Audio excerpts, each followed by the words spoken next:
खंडवा जिले में मध्य प्रदेश का मिनी गोवा कहलाने जाने वाले टापू हनुमंतिया पर सन सिटी इवेंट कंपनी के द्वारा लगातार प्रशासनिक निर्देशों की खुलेआम धज्जियां उड़ाई जा रही है। 2 दिन पूर्व हनुमंतिया टापू पर पैराग्लाइडिंग सूर्यास्त के बाद भी कराई जा रही थी, जिसकी खबर भी न्यूज इंडिया टीवी 9 ने चलाई थी।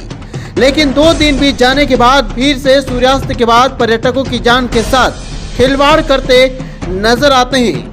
शाम 6 बजने के बाद जब सूर्यास्त हो चुका होता है, बाकायदा इवेंट कंपनी के द्वारा लगाए झूलों पर लाइट जल जाने के बावजूद भी पैराग्लाइडिंग कराना कहीं न कहीं प्रशासन के निर्देशों की अवहेलना है। लेकिन सन सिटी इवेंट के संचालक के द्वारा प्रशासन के निर्देशों का पालन नहीं करना भी अनेकों सवालों को जन्म देता नजर आ रहा है।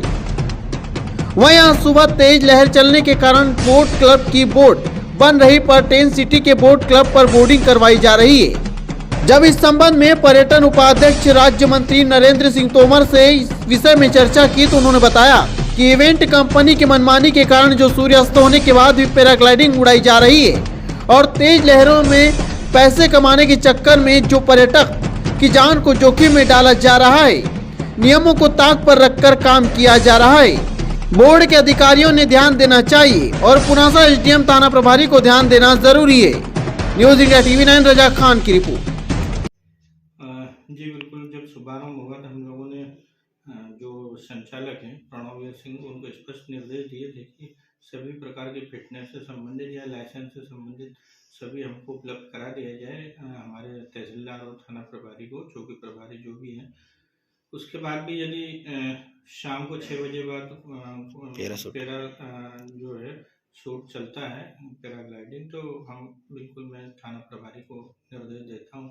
साथ में जो एनओसी की आप बात कर रहे हैं वो भी मैं कुछ एनओसी तो उन्होंने जमा करी है, बाकी और क्या एनओसी नहीं मैं उसकी जांच करवाता हूँ।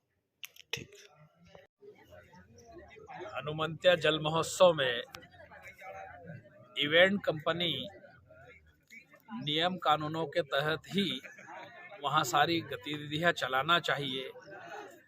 आए दिन शिकायतें आ रही है कि जो निर्धारित समय है, निर्धारित समय के बाद भी रात्रि में भी पैराग्लाइडिंग का उड़ान भराने का कार्यक्रम चल रहा है, जो कि किसी भी अप्रिय घटना को न्योता देने जैसा है।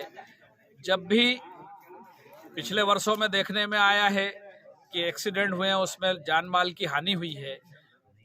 बोर्ड के अधिकारी कर्मचारियों को और जो इवेंट कंपनी है उसको भी लोगों की जान माल का पहले ध्यान रखना चाहिए, उसके बाद ही निर्धारित समय में ही अपनी गतिविधियों का संचालन करना चाहिए।